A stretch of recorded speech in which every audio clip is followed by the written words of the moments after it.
It's a full house tonight. Welcome, everyone. My name is Archon Fung, and I'm the acting dean of the Harvard Kennedy School. It's my great pleasure tonight to welcome you to this evening's discussion on behalf of the Kennedy School and the Institute of Politics. Thanks to Topwa Agabalungun and the Black Men's Forum for putting this event together. We're happy tonight to be partnering with the Black Men's Forum as well as the Harvard Black Students Association and the Association of Harvard Black Women to co-host this event. This is a critical question tonight that we're addressing, the future of progressive politics in America, because what the left worries about in the US are problems that are very much with us today. Three of those problems are peace, social justice, and economic equality. My oldest son, Alexander, is 12 years old, and for his whole life, the United States has been at war, but living in Cambridge, Massachusetts, you wouldn't really know it. A second historical concern of the left is social justice. The challenges of social justice are legion in the United States, and perhaps these days it comes out most clearly on the dimension of race. It's a perceptual problem and an epistemic problem in part. Differences in the ways that Black Americans and white Americans and minorities perceive the reality of everyday life. And this is one reason that Ta-Nehisi Coates' book has been such a blockbuster success, because it's helped elucidate that reality for many of us. He will be coming to the forum later on this fall. It's also reflected in the problem of mass incarceration. As many of you know, the United States has the highest incarceration rate in the world. In 2000, 1 in 10 black males between the ages of 10 and 20 was incarcerated, 10 times the rate of their white peers. The chances of a black man under 35 who's a high school dropout being involved in the prison system, in the criminal justice system, is 70%. 70%. Right now, there are 1.2 million black children with a parent who's incarcerated. That's 1 in 9. A third traditional concern of the American left has been economic inequality.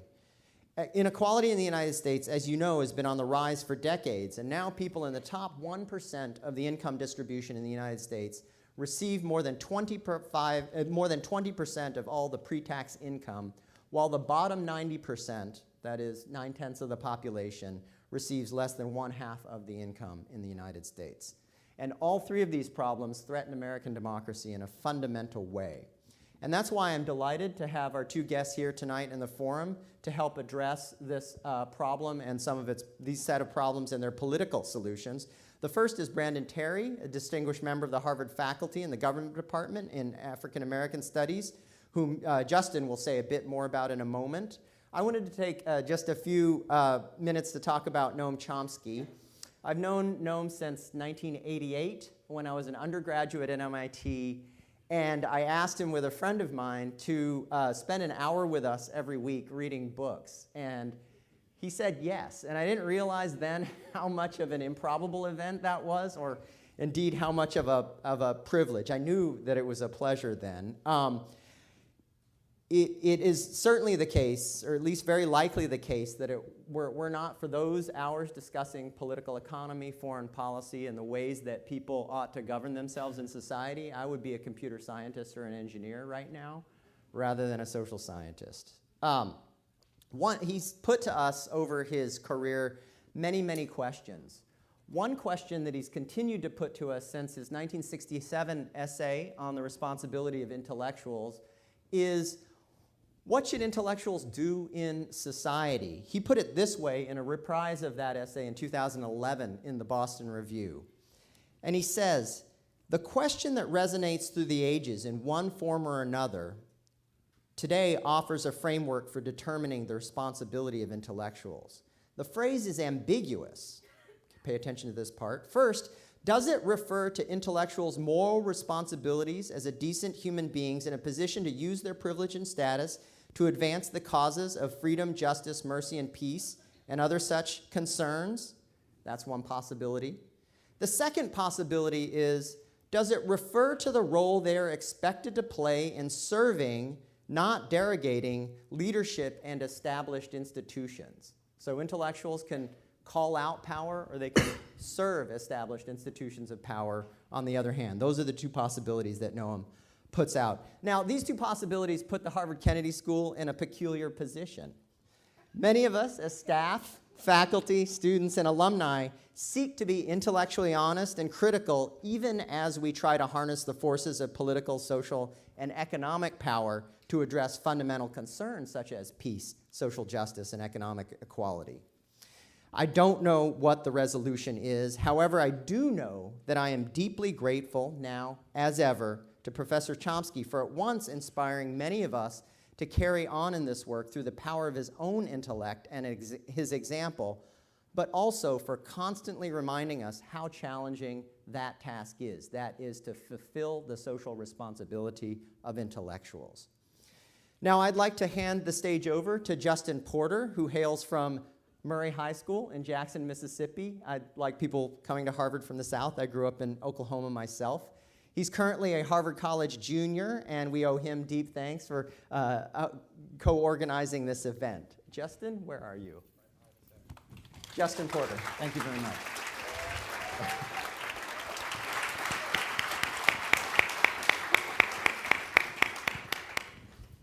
This is a dream come true. Good evening, everyone. My name is Justin Porter, and I am the Political Action Director of the Harvard Black Men's Forum. Our organization places a premium on thinking critically and rigorously about the future of progressivism. And part of this is a matter of identity, recognizing the different ways that various groups are marginalized and working to reduce these disparities both in policy and in everyday interactions. We hope that this is only one of many future collaborations we'll be having with the ILP this year. And with that being said, on behalf of our entire board, I want to introduce our incredible moderator, Professor Brandon Terry. Brandon Terry is Assistant Professor of African and African American Studies and Social Studies at Harvard University. His current research project sits at the intersection of political theory, history, and African American studies.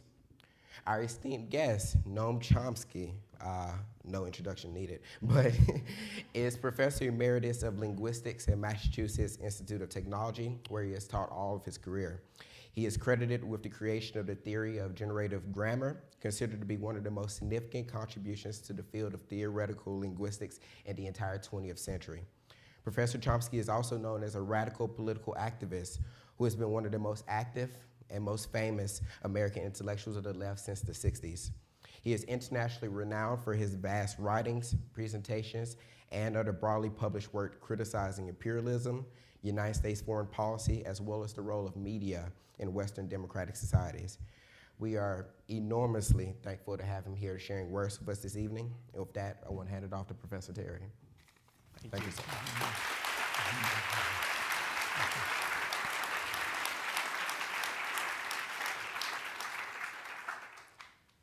Thank you, Justin. I also want to thank Dean Fung, the Institute of Politics and the Harvard Kennedy School for hosting us this evening. The IOP Forum continues to be one of the best spaces here at Harvard for critical debate and dialogue concerning issues of extraordinary political importance, and I'm happy to be back. I also want to thank the Harvard Black Men's Forum, the Association of Black Harvard Women, and the other African American student groups here on campus. When major magazines and newspapers decry the coddling of the American mind or the lack of seriousness and rigor that characterizes intellectual life among college students today, it's always heartening to me that the black student groups here are among the folks giving lie to such judgment. So I think they should be applauded for what they've been able to put together today and inviting the great Noam Chomsky. After all, it is difficult to think of an intellectual for whom the words seriousness and rigor are more aptly applied. It's an honor to be here with you this evening. Thank you. We're starting a little bit late, so I want to jump right into the conversation. I'll just say we're going to open up for questions soon, and questions have rules here, okay? You've got to introduce yourself. They should be short so that other people can ask questions. And the questions end with a question mark, all right? We don't need your manifesto right now, okay? You can send that by email to Professor Chomsky, all right? Now, I also want to begin with Dean Fung in 1967. That year you wrote The Responsibility of the Intellectuals, which is, among other things, a blistering critique of intellectual apologist for the Vietnam War. You famously wrote that it's the responsibility of intellectuals to speak the truth and expose lies. Intellectuals, you argued, are in a position to expose the lies of government, to analyze actions according to their causes and motives and often hidden intentions. In the Western world, at least, they have the power that comes from political liberty, from access to information and freedom of expression. For a privileged minority, Western democracy provides the leisure, the facilities, and the training to seek the truth lying hidden behind the veil of distortion and misrepresentation, ideology, and class interest through which the events of current history are presented to us. So firstly, I want to ask if this remains your vision of the vocation of intellectuals, and if so, given our topic, power, identity, and the left, I want to ask, what are the truths about racial injustice in America most in need of telling in the wake of Ferguson and Baltimore? Well, just as a point of historical accuracy, that article was in fact a talk given to a Harvard student group. Oh, wow. And you won't guess what group it was. The Harvard Hillel Foundation in 1966. The world has changed. It was then picked up and published. Yeah, the vision, I think, remains the same. It's not mine. It goes back to the origin of intellectual history. Actually, the term intellectual wasn't used in the contemporary sense until the late 19th century. It began pretty much with the Dreyfus arts. But you can trace it back. There were people who we don't call them intellectuals, but they played the same role. You can go back to the person who had to drink the hemlock because he was corrupting the youth of Athens by asking too many questions. The biblical prophets who were driven into the desert, imprisoned, maligned, hundreds of years later honored. At the same time, the pattern was set, which has persisted through the ages. The people who maybe in retrospect you honor and respect are typically marginalized, punished, tortured, depending on the nature of the society. Those who are the flatterers of the court are honored, revered, given all sorts of amenities and grants these days and so on. And that runs virtually through history. There's very few exceptions. In the case of the Dreyfus Arts, we now honor Émile Zola and the Dreyfus Arts, but they were bitterly attacked by the respected intellectuals of the day. How dare these writers and poets dare to criticize the magnificent French army and state and so on. Émile Zola himself had to flee France. There's very rare exceptions to that pattern. But the vision remains the same. The people who we call intellectuals these days, actually the term itself is a very weird one. If, say, a Nobel Prize physicist is working in his office all day and doing all kind of amazing work in science, but doesn't care much about the world, we don't call him intellectual. Right. If his janitor happens to have great ideas and understanding and deep insight and plenty of knowledge, we don't call him an intellectual. The people who are called intellectuals are the ones who have enough privilege and authority, deserved or not, so they can, if they choose, articulate their views, and who do make the choice to articulate them on matters of public concern. It's a very strange category. It has nothing particular to do with understanding, insight, knowledge, and so on. But the vision remains the same, and there are these two options that Archon quoted. You can use your privilege, your training, the freedom that you enjoy for the purpose of improving the world, dealing with problems of suffering people, of injustice, and of war, and so on. Or you can be a flatterer at the court. That's the choice. And the overwhelming majority typically choose the latter, all through history. Now, I'm curious as to, again, so to ask this question in a slightly different direction. So one is, these truths that need to be told in this era of Baltimore and Ferguson, like how might we think about those? And another thing about the evolution of intellectuals, particularly African-American intellectuals, it seems like we're in a remarkable time where in the history of African-American intellectuals, they've usually been protest intellectuals situated outside of the academy or outside of the halls of privileged power. And now we have a context where, arguably the president himself is an African-American intellectual in some regards, and is surrounded by, well, this is where I'm going. And that there's a class of African-American intellectuals who've now surrounded, in this sense of the court, to work alongside the Obama administration to pursue their ends. And so I'm curious as to, not only speaking to these truths, what are these truths in this moment of Baltimore, Ferguson, but also, has something changed for African-American intellectuals? Do they have any specific responsibility given the history and context of the United States? I think the responsibility is always the same. Circumstances change. And so as to whether something has changed in the lives of African Americans, Ferguson, Baltimore is a kind of a cluster, a statistical clustering of things that go on all the time. I mean, so it's misleading to put them together. This is just constant. I mean, if you take some constant phenomenon, you're going to find little bumps here and there where things cluster, and it happens to be a cluster, but there's nothing new. And in fact, it goes back 400 years. The first slaves came here in about 1620, roughly. It's 400 years. Very little has changed since, fundamentally. Of course, the nature of the oppression has changed dramatically.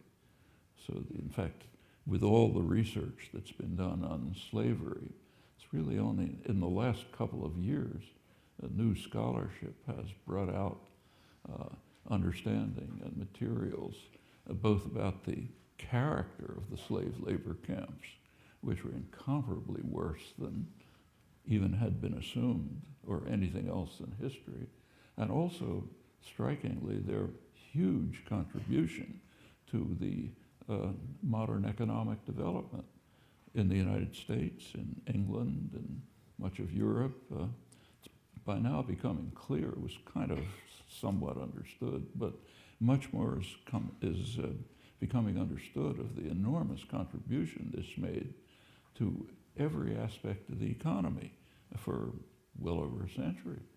The early Industrial Revolution was based on cotton. That's been known for a long time. But that includes manufacturing. Biggest manufacturing industries, say in Lowell, were textile manufacture, a lot of secondary effects from that. Commerce was heavily based on textiles, cotton production, and so on. The financial institutions developed, first Britain, Barclays Bank and so on, then here in dealing with the textile industries. In England, was the same thing. They were living off of slave labor camps in the United States for a long time. And these camps were just unbelievable. The new research that's coming out is pretty shocking.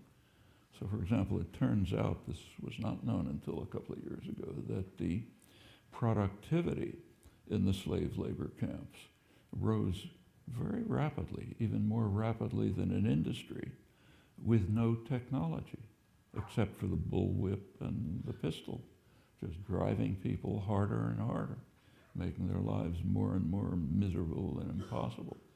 And of course, as you all know, that didn't end with the Civil War. There were a few years of formal freedom when a lot of interesting things happened. Then came the North-South Compact, which simply reinstituted slavery in another form, much like today, criminalizing black life. So especially the black male population, straight back to jail for vagrancy or whatever it might be. And pretty soon you had a perfect slave labor force. The manufacturers and the mine owners didn't even have to sustain their working class. Like a plantation owner had to make sure that the slaves ate. But when they're in prison, you don't have to bother with that. The public's doing it. And a good deal of the American Industrial Revolution in the late 19th, early 20th century was based on slave labor in prisons.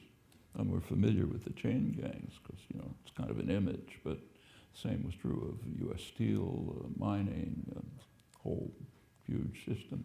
Went up almost up to the Second World War when there was a need for what's called free labor. Actually, I remember as a child, my parents had jobs. They were the only ones in the family. They were teachers, so we had small income. But every family who had an income had a maid, and the maid was a black maid until 1939 when they went into the manufacturing. So, my mother had to learn how to cook, that sort of thing. This is one of the things that we've talked about. And it comes right up to the present. Nothing's changed. This is one of the things we've talked a lot about in my course on African American political thought, these notions of domination. Slavery is a form of domination, and the different practices that are constitutive of that domination, and how they have an afterlife from slavery and are reconstituted in so-called free labor and other relations. And some of this great work on slavery and capitalism is being done right here by folks like Sven Beckert and Walter Johnson, book, yeah. right? So I guess there's this idea of nothing changing, right? A lot has the changed. forms of oppression reconstitute themselves into different iterations of white supremacy, and just as they reconstitute themselves, so do the forms of resistance. And one of the things that's most grabbed the imagination of the public today is the Black Lives Matter movement. And while it's been met with enthusiasm in some corners, there's even some concern among fellow travelers on the left that the Black Lives Matter movement is evolving in problematic directions. And I was sort of curious as to how you might respond to critics who say that, they shouldn't take up tactics like interrupting a presumed sympathizer like Bernie Sanders, or that they focus too narrowly on police brutality instead of a broader social justice agenda, or that emphasizing race, right, this debate about whether Black lives matter or all lives matter should be the rhetorical gesture, is ultimately divisive. So these all speak to a worry that progressive politics is now unmoored from a kind of leftist foundation, and it lacks any clear unifying basis. And so I was wondering, given your history and your experience with these enduring debates about race and the left, all the way back to the New Left and Black Power era, how would you respond to these kinds of criticisms about Black Lives Matter? What's your thought about the movement? Well, take, say, all lives matter. I mean, that kind of critique can be made against anything. Suppose you're opposed to the Iraq War, or, the minimum wage, or pick whatever you like. It always generalizes to everything. Why not? Why this, not everything else? And there is something quite unique about Black history. I mean, it's not totally unique. There's another thing that we don't see very much.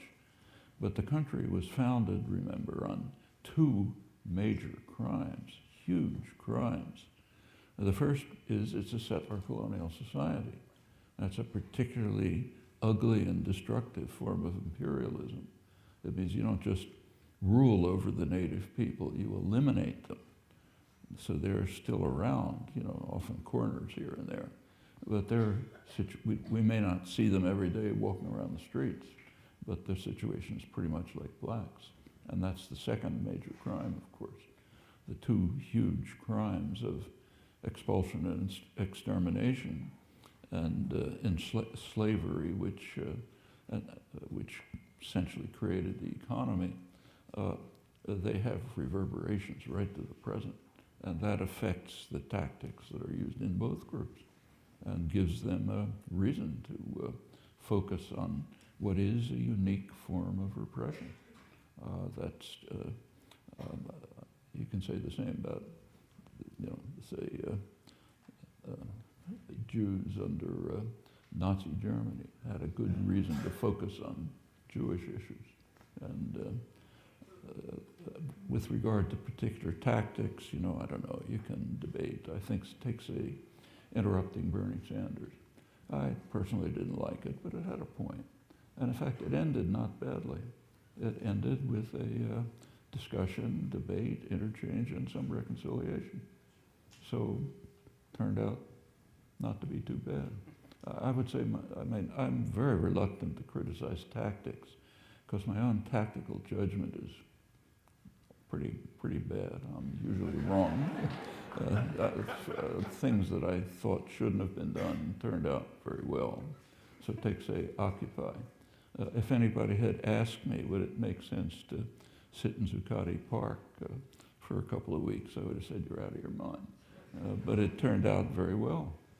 And same is true many times. So tactical judgments are not trivial. They're important. You have to consider what the likely consequences are, but it's a subtle judgment, and I don't have much to say about it. In this particular case, I didn't think it turned out badly. It's interesting because, I did want to talk about Bernie Sanders, so it would be good to go to that. There's this question that constantly comes up about, race and the left, right? And that Sanders seemed particularly vulnerable to the criticism insofar as he identified as a democratic socialist, and he had this political platform, this philosophy, this rhetoric that focused almost exclusively on the question of wealth inequality, income inequality, and the kinds of power and leverage that the billionaire class and other elites have on disrupting the functioning of democratic government, or the kinds of political participation available to the citizenry.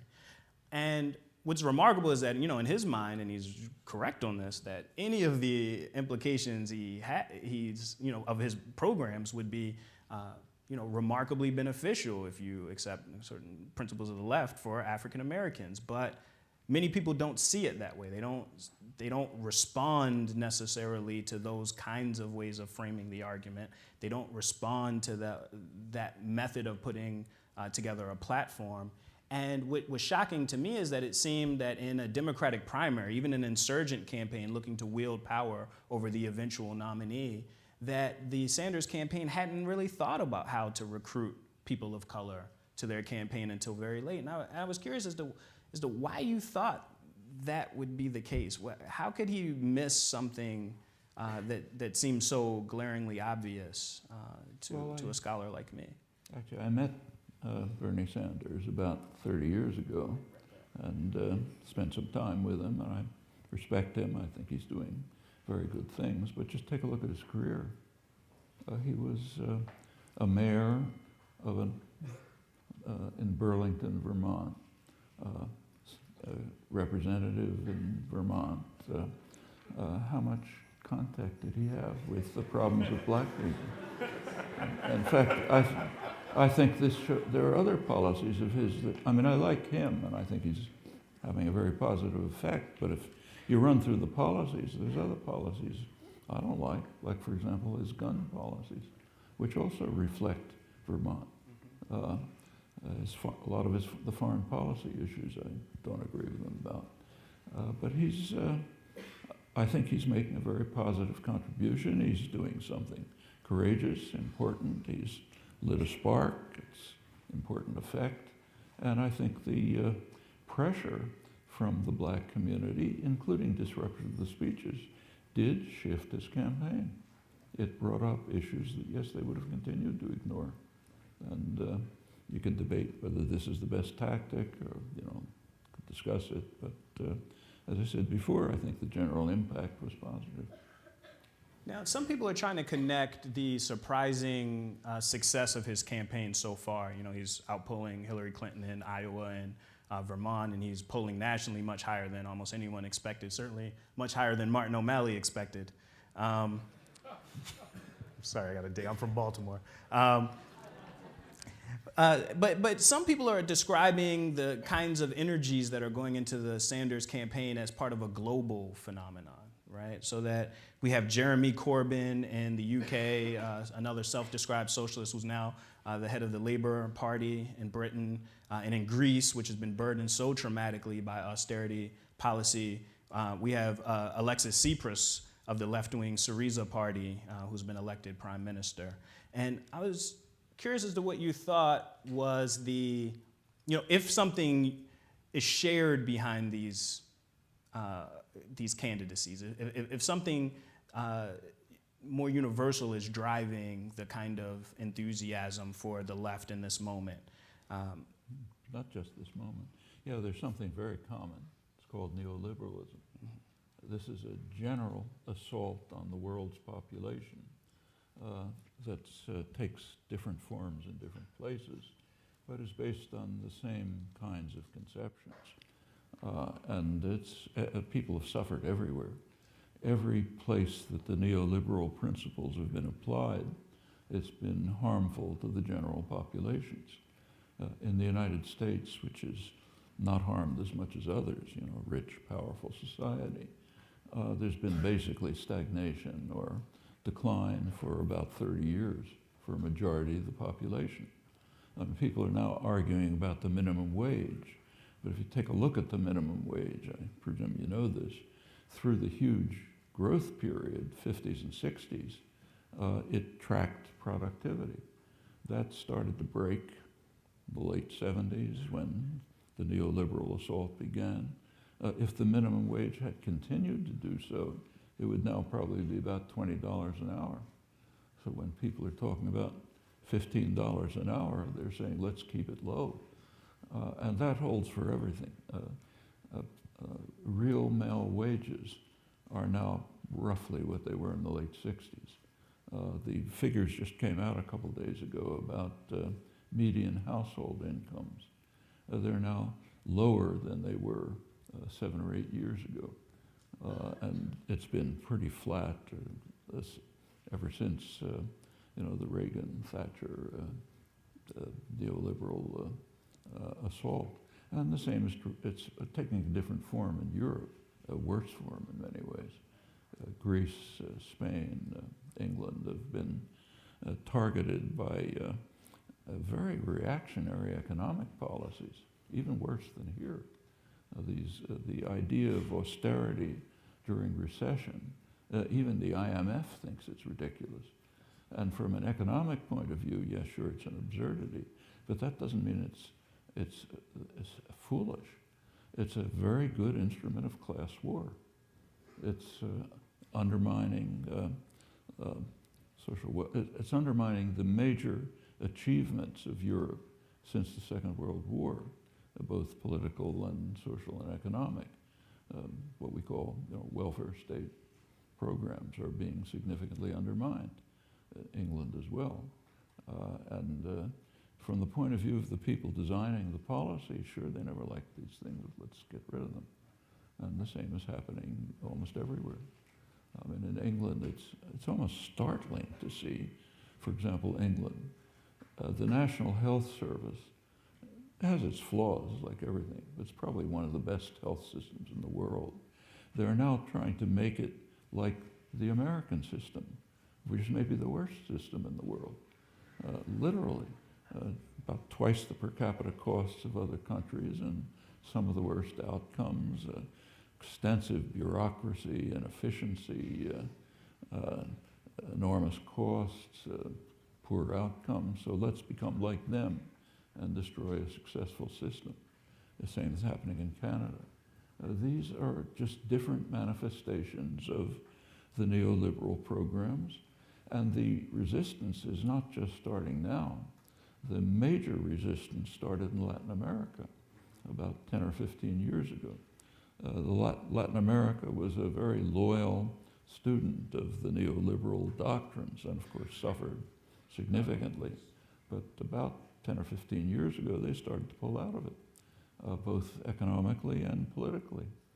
In fact, one of Obama's supposed foreign policy achievements is the beginning of normalization of relations with Cuba. The way it's described here, Obama made this forthcoming noble gesture to bring Cuba out of its isolation. It's exactly the opposite. The United States was utterly isolated in the hemisphere. The last major hemispheric conference happened to be in Colombia, the last U.S. ally. The U.S. was practically thrown out of the hemisphere on this issue and on the drug war, two major issues. They couldn't reach a consensus because the U.S. and Canada wouldn't agree. The next hemispheric conference was going to be in Panama this year. And if the United States had not made some move on Cuba, it probably would have been thrown out of the hemisphere. For anyone who knows the history of the United States and the Western Hemisphere, that's utterly shocking. This was the backyard when you didn't worry about it. They do what you tell them. If they don't, you overthrow the government. It's totally reversed. And this began as a reaction to the neoliberal policies, which they have slowly begun to pull themselves out of. It's now spread to Southern Europe. There are other manifestations here. So you're right, there's something global. It takes different forms in different places, but it has commonalities as well. I think one of the things that's part and parcel of the neoliberal project, or at least the effect of the neoliberal project, the dislocations that have happened with people. We're seeing record numbers of people seeking asylum, migrants at border conflicts. And so before I open up for questions, I wanted to get your thoughts on not simply those problems, but a kind of, I heard you backstage dismiss the description of populism, so I'd be curious as to what exactly you call it, but the nativist and I think quite frankly racist in some respects response to migration that we're seeing drive a lot of right-wing politics in the West at the moment, that is also capturing the imagination of working class people in our country, of course, with Donald Trump and Ben Carson, who just said to a major media outlet that he thinks that there's no way anyone who practices Islam should ever be the president. And he just thought that was an okay thing to say. So I'm curious as to how do you contextualize that nativist, right-wing, if not populist, I'd be curious as to how you describe it, response. Well, there are differences between the United States and Europe. You take a look at American history. It's a society of immigrants. The indigenous population was destroyed. Pretty advanced civilizations destroyed, eliminated, people exterminated. You had to fill the continent with people, so you had immigrants. But the racism goes right back to the beginning. Take, say, Benjamin Franklin, one of the most enlightened figures in the world at the time, a leader of the Enlightenment. He had views on immigration. He thought that Germans and Swedes should be excluded because they're too swarthy, literally, Germans and Swedes. There's a myth of Anglo-Saxonism that goes right through American history, right into the 20th century. People are coming from all over the place, but when they work their way into the society, they become Anglo-Saxons. Thomas Jefferson, when he founded the University of Virginia, that was to keep Southern gentlemen from being distorted by Harvard, But one of it was a law school, and they had to study Anglo-Saxon law because that's our roots, we're Anglo-Saxons. And as it goes through, take, say, the Irish. When the Irish came to Boston, they were treated pretty much like blacks. You could see restaurants saying, no dogs in Irish and that sort of thing. In fact, some of it's really pretty hideous. If you take a look at the history of gynecology, a lot of it was developed at Harvard Medical School, and they needed subjects. So who are the subjects? Well, people who can be subjects, like black women and Irish women. You can try out the techniques. sooner or later, the Irish worked themselves into the society. They became, the policemen, the bureaucrats, the president, and so on and so forth. And then they become Anglo-Saxons, and you want to keep out the others. The United States needed immigrants right through the 19th century. And apart from Oriental exclusion, which was blocked, it was open until 1924. And at that point, the first major immigration law was aimed at Italians and Jews. And with that, you get nativism. We don't want any more. We have what we got. We don't want any more. Nobody else should have it. And if you take a look at and it's not that the immigrants want to come here. They would like to stay in their own countries. In fact, if you take the Middle East, the massive of refugees are staying right there. There are countries that are absorbing huge numbers of refugees. In Lebanon, small country, probably a quarter of the population are refugees. Iran has absorbed refugees. Jordan's absorbing them. Syria was absorbing them until it started to self-destruct. There are countries that absorb refugees. There are countries that generate refugees, like us. People are fleeing from Iraq. The Iraq War created maybe 2 million refugees, and they're still fleeing from Afghanistan. So there are countries that absorb them. There are countries that generate them. There are countries that generate them and refuse to absorb them, like us, for example. And it's, now we're magnanimously taking in, 5,000 Syrians or something. But a lot of these are the result of kind of a sledgehammer hitting the region in the Iraq War, which incited sectarian conflicts that are now tearing the whole region apart. Or take, say, south of the border. If you've looked at the statistics when there was a so-called refugee crisis, immigration crisis a year ago or so, the largest number were coming from Honduras. Why Honduras? It's a poor country, but it was also hit by a sledgehammer. The government was overthrown, the democratic government, by a military coup. About the only country who supported it was the United States, indirectly, but supported it. And it turned into a monstrosity, and people are fleeing. As soon as first we create the situation in which they can't survive in their own country, then when they flee, we put them into I don't know, it's pretty awful by the border.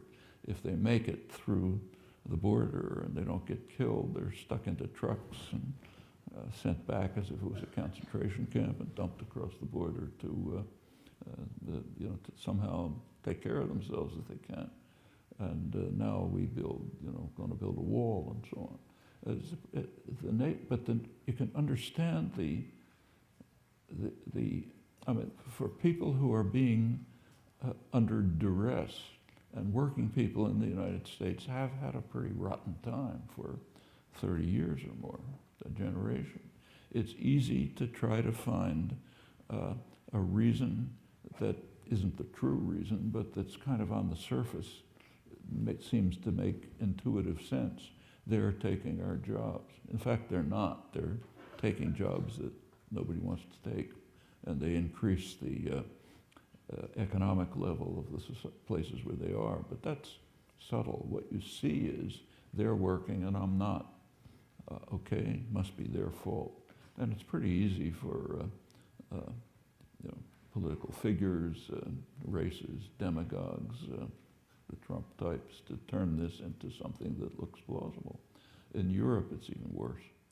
I've always felt, all my life, in fact, that Europe is probably more racist than the United States. It doesn't show up as much in Europe because the societies tended to be homogeneous. So when everybody's blonde and blue-eyed, you can say, oh, we're not racist, we love everybody. But as soon as you get a tiny percentage of the population that deviates, then all of a sudden it all comes out in extremely ugly ways. My personal experiences there have all been Oh, it's a awful. level of intense interpersonal racism that I've never experienced in the United States. I do want to make sure we get a chance for questions. If everyone could line up at microphones, I know there are many, many questions. Remember, introduce yourself. Please keep your questions short, and questions end with a question mark. All right, brother, you're first. Good evening, Professor Chomsky. Thank you for your distinguished visit to us. My name's Junius Williams. I'm a sophomore here at the college.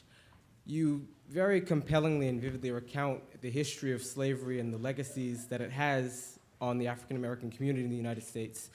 Would you then support a system of reparations, financial or otherwise, paid to the African American community, and why or why not?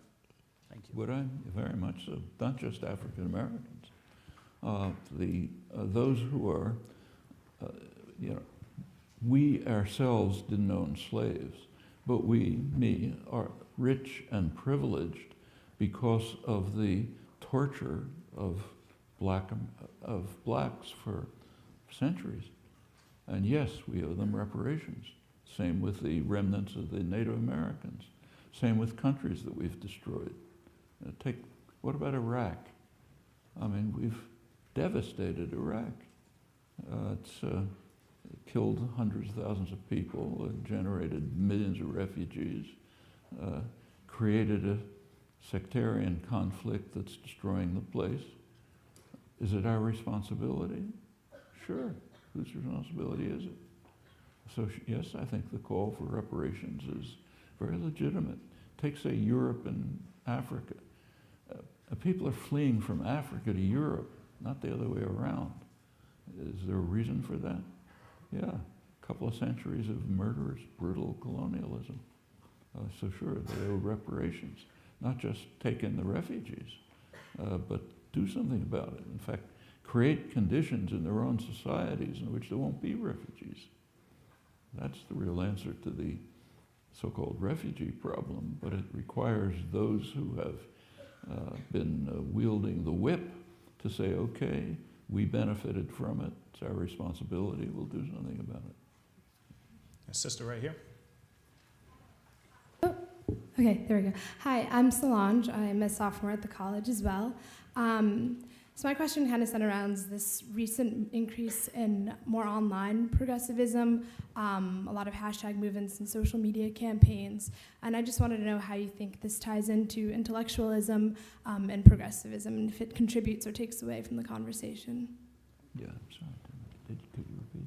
Yeah, so the question was, there's been a transformation in social media technologies, online technologies that have changed a lot of progressive activism and intellectual life. And do you think that these changes enable more profound conversation or in some ways limit it? Is that The social media phenomenon. yeah. Social media, Twitter, those kind of digital publics? I think like most technology, it's kind of neutral, depends how you use it. So it can, social media are in fact used for organizing activities. That's good.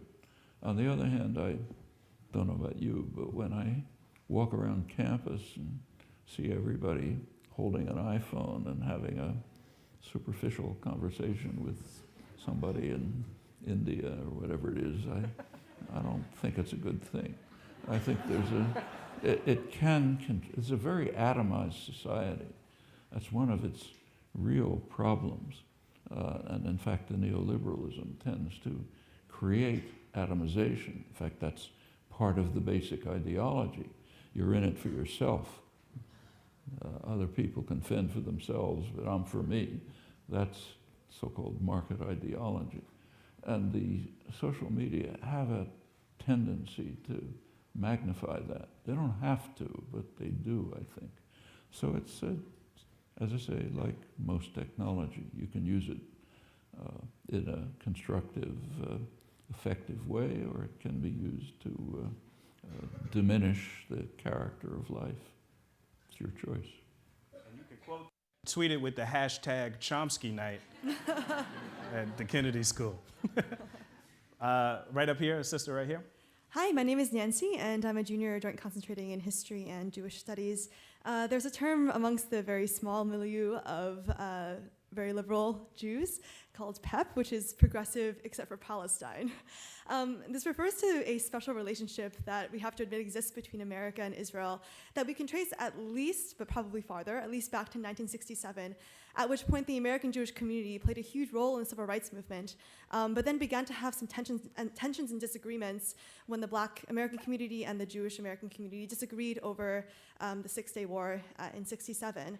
And we can kind of follow that up to today when we have figures like Sheldon Adelson, who will determine our Republican candidate in the primary, also donating $40 million to endeavors such as Birthright, ironically Okay, we got to called. get to And the so my question too, is, though. Sorry, my question is, will progress in the progressive American community require a reckoning with an Israel that is becoming more right-wing, or is that an issue that we can somehow excise from the issue of domestic progressive politics?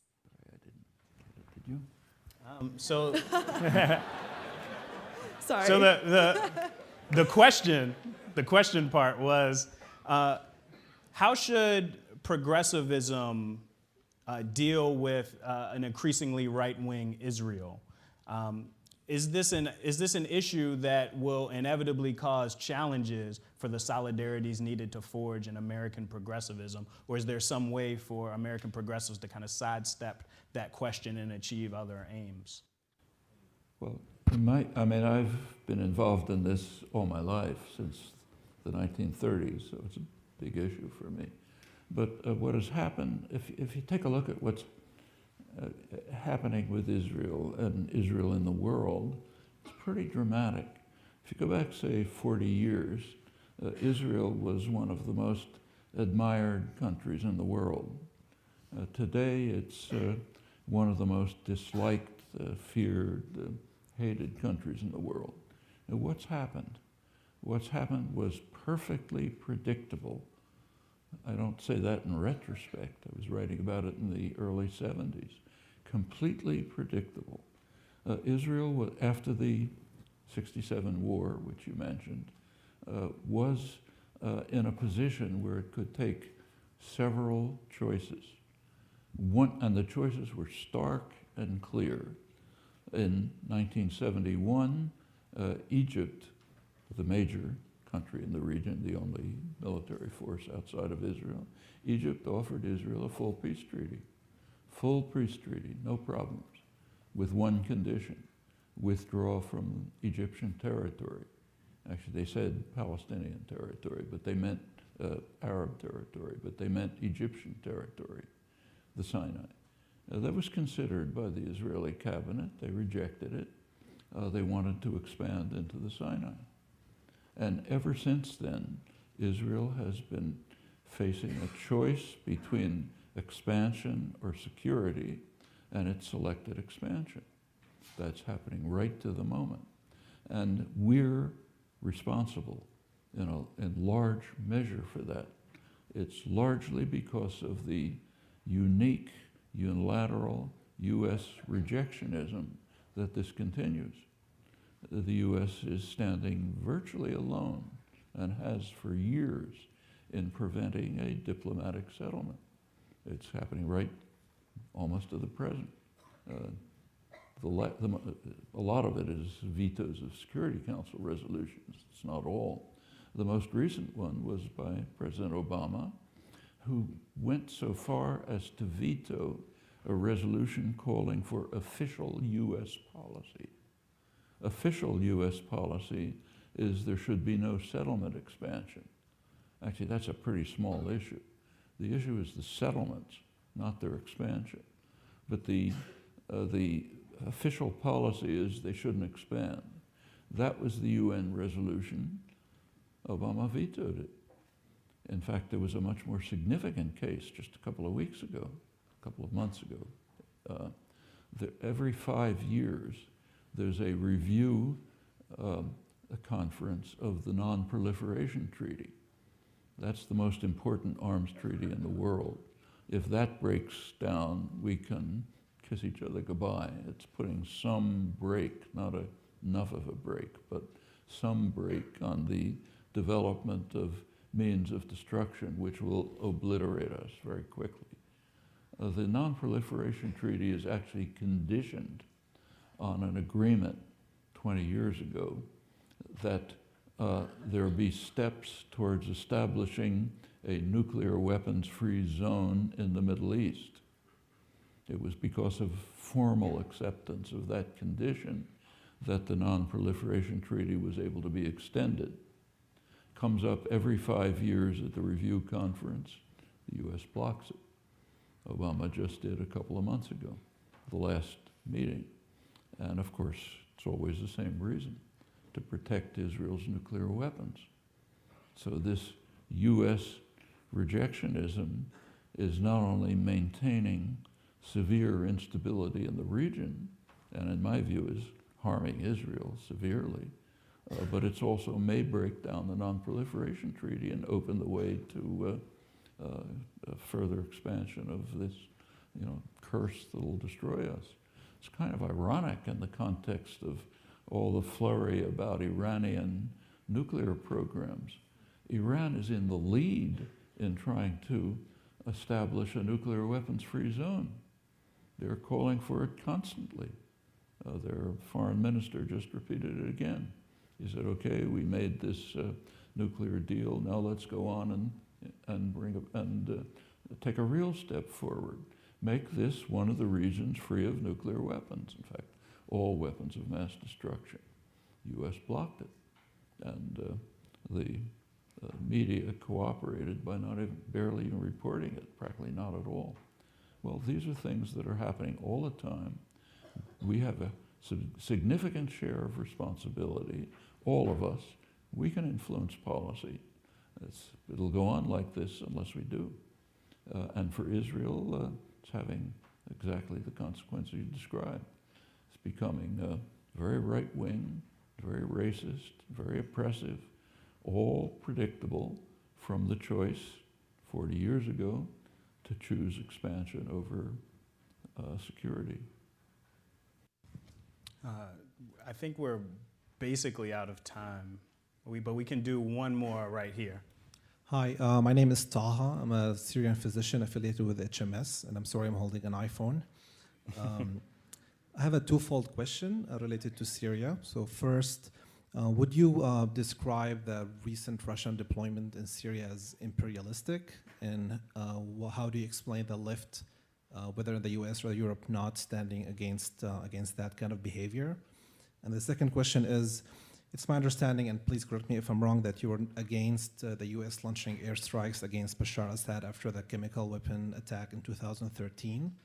Do you think the West has a moral responsibility in any scenario to actually use force to stop mass-scale murder perpetrated by dictatorships anywhere in the world? Thank you. I don't hear very well. Yeah, but so there were two questions. One is, should we understand the Russian intervention in Syria as an act of imperialism? And the second is referencing critique you made of the U.S. Intervention or the possibility of U.S. intervention in Syria with the use of chemical weapons. And the question is there any condition in which you would justify U.S. humanitarian intervention to prevent mass slaughter or chemical weapons deployment? Is that fair? Thanks. not just U.S. You can ask the question, when is humanitarian intervention justified? And there's a prior question. Does the category exist? Is there such a thing as humanitarian intervention? Actually, that's not an idle question. If you look over modern history, what you discover is just about every use of force is called humanitarian intervention. Literally, we're doing it for noble purposes. But then you always have to ask the question, is it true? And the answer to that is almost always no. I wouldn't say 100%, but overwhelmingly, intervention is for the purposes, for the interests of those who are carrying out the force. So is it, would it be a legitimate thing? Yeah, it would, if it existed. But the question is, does it exist? So take, say, Libya. That was called humanitarian intervention. The US, Britain, and France decided to violate the Security Council resolution that they had rammed through and became the air force of the rebels and ended up destroying the country. It's a horror story. It's in fact one of the things that's contributing to the atrocities in Libya, as arms and jihadis and so on are flowing out through there. All right, so let's take US policy in Syria, or Russian policy. Russia is supporting a brutal, vicious government. I don't think they should, but it's not imperialism. To support a government is not imperialism. Maybe completely wrong, but it's not imperialism. What's the US doing? The US is supporting the countries that are developing the jihadi movement. The main source of the radical Islamist movements is Saudi Arabia, our main ally, not only with funding, but also with the messianic zeal with which they use their oil resources to promulgate the most extreme version of radical fundamentalist Islam. Patrick Coburn, one of the main, most serious commentators on the region, I think correctly describes what he calls the Wahhabization of Sunni Islam, coming from Saudi Arabia primarily, as one of the most dangerous developments of the era. One offshoot of it is the so-called Islamic State. But if you look at, say, the al-Nusra Front, which is the al-Qaeda affiliated jihadi force in Syria, it's about the same. They're fighting a turf battle, but their ideology and goals are very similar. Who's supporting the al-Nusra Front? Our ally Turkey. Our NATO ally Turkey are the main supporters of the al-Nusra Front. In fact, that support is so strong that you recall a couple of weeks ago, the Pentagon sent in a group of what are called moderate fighters, around 50 people who they had trained for years at the cost of $500 million. Within a few days, they were either killed, captured, or defected to the al-Nusra Front, apparently with the aid of Turkish intelligence. So our main ally, Saudi Arabia, has been the source of what became the Islamic State. Our other main ally, Turkey, is supporting a comparable group, the al-Qaeda-affiliated Nusra Front. Russia is supporting Assad, also comparably brutal and destructive. How do you intervene? Can you think of some? No, I don't think you should ignore it. You can't. The idea that military intervention would help it is very dubious. I don't think anyone who's really familiar with Syria, at least no one I know of, has been in favor of military intervention. Because who knows about Syria? Well, exactly who would you attack? If you attack Assad, you're undermining the resistance to the Islamic State and al-Nusra, who will then take over. Is that what you want for Syria? No. They didn't exist in 2013 at the chemical weapon. The sources existed. The roots, but if you go back to 2012, there was no uprising. So sure, by 2013, the beginnings were starting. But everybody who was watching it could see these groups develop. They're pouring in from the outside. They have roots in the Sunni community, which sees itself as under attack. And if you could find, the so-called moderate forces, if you could find them, I mean, they're nice people. I've met many of them in Lebanon at the time, and I'd be happy if they could take over. But it just doesn't look like a possibility. When a military conflict, when a forceful conflict develops, there's a dynamic that's almost universal. The most brutal elements move to the front.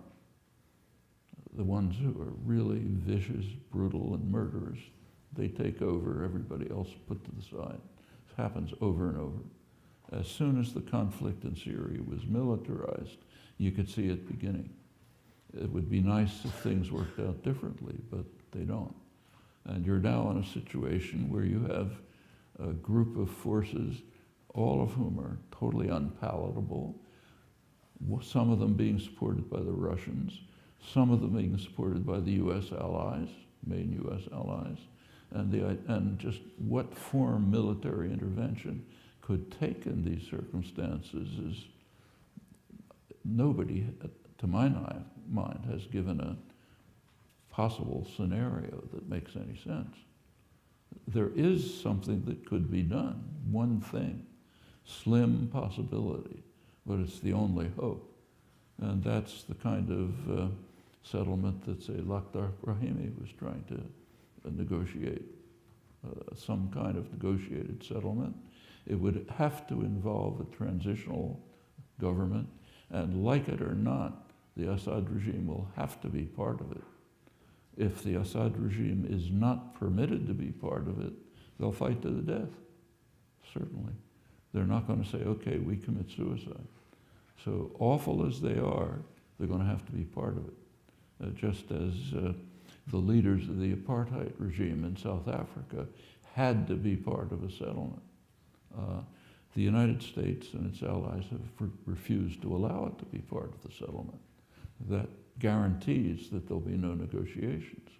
The Russian position has been they must be part of the settlement, and it may even that they must stay. Well, if that happens, there's not going to be a negotiated settlement.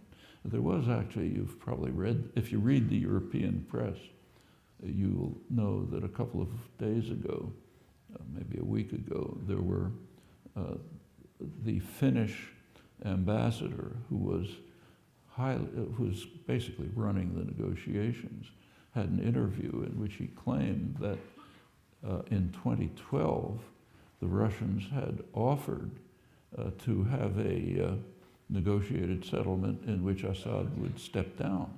Yeah, I think that was refuted. Well, that's what he said. That's reported by all the press in England, by the European press, has yet to be reported in the print press in the United States. There are a few online reports which sort of dismiss it and say it wasn't serious. We don't know whether it was serious or not. The only way to find out whether a proposal is serious is to pursue it, and apparently it was dismissed. So maybe it was serious, maybe it wasn't. But if there's any alternative to that, I don't know what it is.